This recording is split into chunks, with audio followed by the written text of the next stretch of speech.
সুপ্রিয় ভিউয়ার্স, প্রবাসের ব্যস্ত জীবনের মাঝখানে বছরের পর বছর কাটানোর পর যখন ছুটিতে দেশে ফেরা, সেটা শুধু আনন্দ না, একটা ভিন্ন বাস্তবতার মুখোমুখি হওয়া।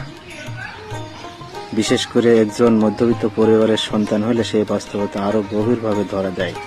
মাঠের ধান, কাদামাটির গন্ধ, ভোরের কুয়াশা সবকিছুই খুব আপন লাগে।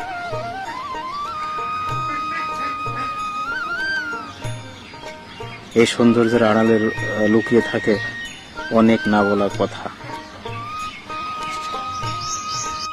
কৃষি কাজটা বাইরে থেকে যত সহজ মনে হয়, ভেতরে ততটাই কঠিন।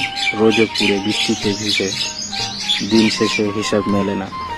সার, বীজ, সেচ সবকিছুর খরচ বাড়ে, কিন্তু ফসলের দাম ঠিকমতো পাওয়া যায় না। তখন মনে হয় প্রবাসে কষ্ট করে উপার্জন করা টাকাটা না পাঠাইলে হয়তো ঠিকমতো